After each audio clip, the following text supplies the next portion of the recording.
scary movie. Good day everyone, it's Leo Chase from Mythmaster here with a review of the 1996 slasher movie Scream, which I'd probably give a 9 out of 10.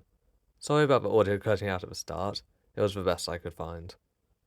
Going into the movie, I had the slight annoyance of knowing or thinking I knew Ghostface's identity, but I got so engrossed in the movie that I began to question myself, which helped counteract that slightly. Just to say, there will be spoilers for the movie, so if you want to avoid them, please leave, and not by the patio. From now on, I expect you to have either seen the movie or not care about spoilers, because most of this won't make sense if you haven't watched the movie. Scream was even better than I expected, and in a way, was both exactly what I thought it was going to be, and also not at the same time. At times, I thought something was going to happen and it was a fake out, and at others, I thought it would be a fake out, but it wasn't.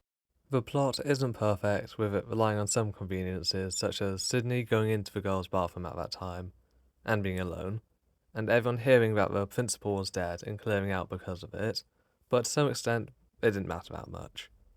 One thing I was not expecting was for the movie to be a play on itself, and I think it toed the line of that very well, with one of my favourite parts of the movie, Randy's 3 rules on how to survive a horror movie.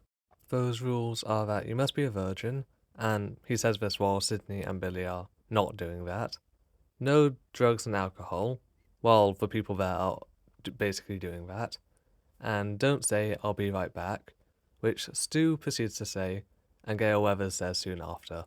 Randy stuck to these rules and ends up surviving, but some who didn't survived anyway. This brings me nicely on to my next point, which is another Randy thing, and may have overstepped the line slightly, but definitely kept you on your toes, which was but always make sure that the killer is actually dead, as Stu and Billy kept on coming back from what could be fatal injuries, but also Gail and Dewey ended up surviving, after seemingly both being killed.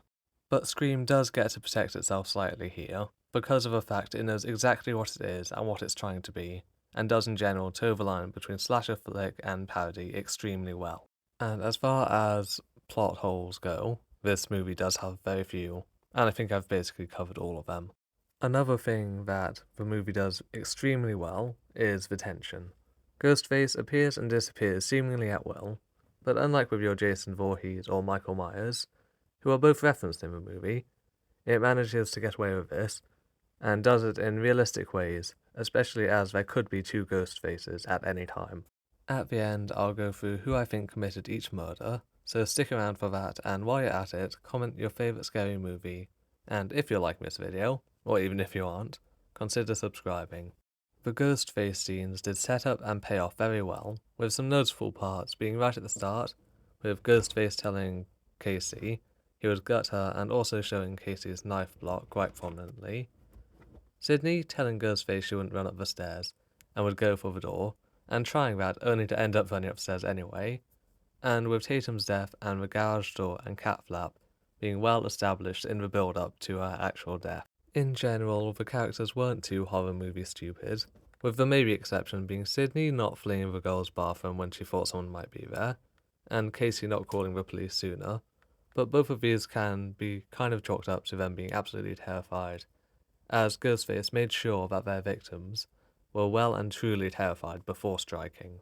Stu and Billy did make some mistakes, such as I think the bathroom attack was a bit dumb, and if they killed the principal, it needed to be perfect timing for the body to be found, as I mentioned earlier, and for the house to be called, and such, though Stu might have been the one to call Randy, because I think he was out of the room at that time, but it didn't seem like it to me when I was watching the movie. It felt more like a kind of official police call.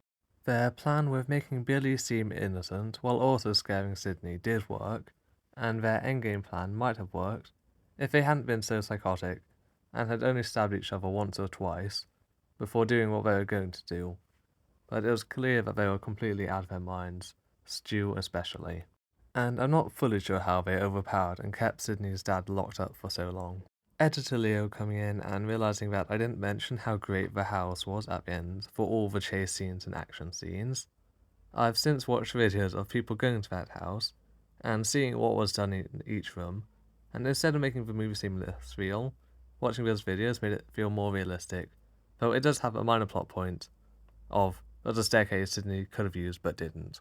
But also, she might not have known about it, or would have just been a bit out of her mind because she'd just seen her boyfriend seemingly get murdered. As for all of the murders and who I think did them, I think that Billy and Stu probably kidnapped Steve together, but it was Stu who actually killed Steve and Casey, wanting revenge from her breaking up with him, though Billy may have been there to cover exits and such. It would have had to have been Stu who initially attacked and scared Sydney, with Billy coming in her window too soon after last seeing Ghostface, and I think it was probably Stu who called Sydney while at the school, though I think it was Billy who attacked her in the bathroom scene. It could have been either one who killed the principal, but it was nearly definitely Stu who killed Tatum, though I'm not sure why it actually seemed like a good girlfriend to him, and was Stu who was wearing the costume for the whole evening, as he pretended to stab Billy, and we didn't see Stu not in costume, between him going to get the beers while everyone was watching the movie, and then him being with Randy by the front door. Then Billy and Stu obviously stabbed each other and each got battered and presumably killed by Sydney, with her even wearing the costume at one point. I'm also glad that most of the murders had motives, and the killers were mostly quite clever. And just to say, I think it was probably Billy who actually murdered Sydney's mother. Another reason I think it was Stu for most of the murders was because I think he'd be a bit easier to overpower in fights, and Ghostface did get kicked around a fair amount.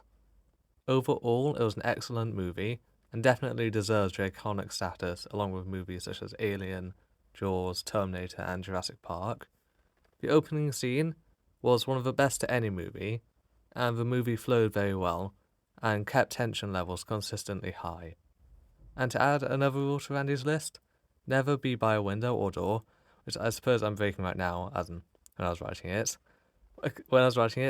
When I typed out that part, there was a knock on my window and I had to sprint, and I just sprinted out of my room. But luckily I did not get murdered. That's all from me today. Hope you enjoyed, and ta-ta.